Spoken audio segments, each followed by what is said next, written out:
It's Halloween all year round for us horror fans. Step back into the treehouse for a mega tale of late 1950s style terror. Brandon's Monster Morgue is dissecting the third issue of Bart Simpson's Treehouse of Horror.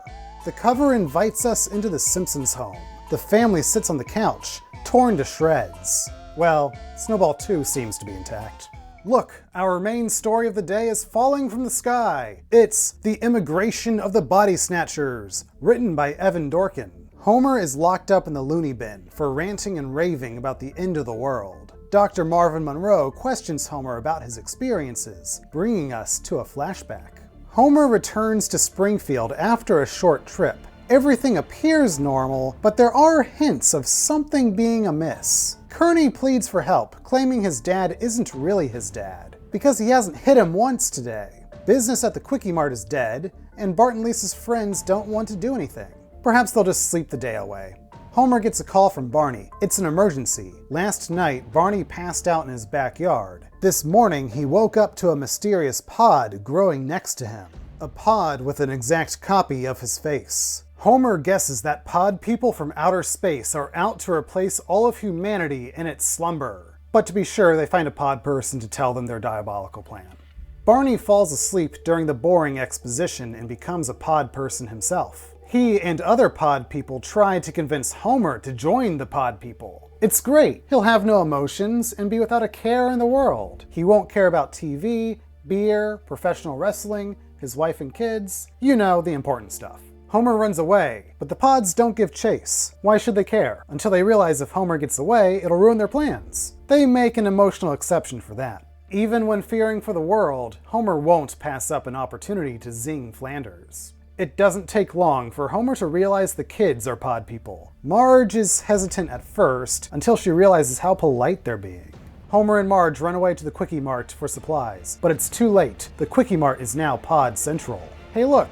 There are some cameos from guest stars, including one of my favorites, John. Homer and Marge are welcomed by the pod people, until Homer gives themselves away by showing his love for donuts. They run and hide in an abandoned mine.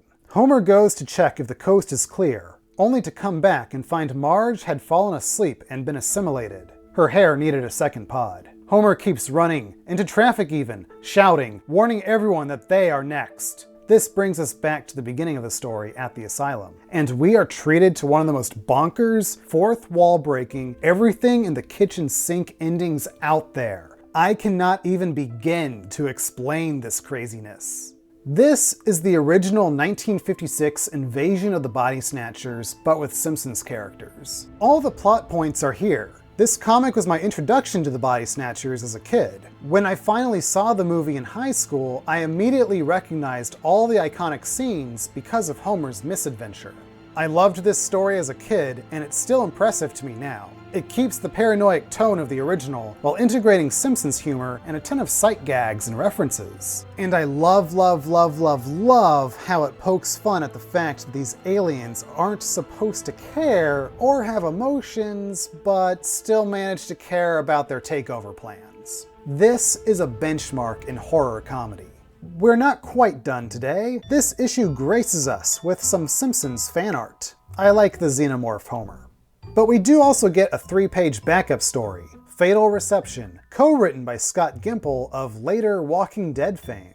Homer forces his children to pay him half of their Halloween candy. As he relaxes on the couch watching his faithful TV, he is subjected to images of food being tortured. Marge calls for the repairman. Professor Frink tracks down the signal, and much like When a Stranger Calls, the show is coming from inside the house. Bart and Lisa have had their revenge. This is cute. I think it would have made a nice little intro for one of the TV Treehouse of Horrors. If you're a fan of Invasion of the Body Snatchers, weird tales, and both Simpsons and classic horror sci-fi references, this outing for the Simpsons comics was made for you.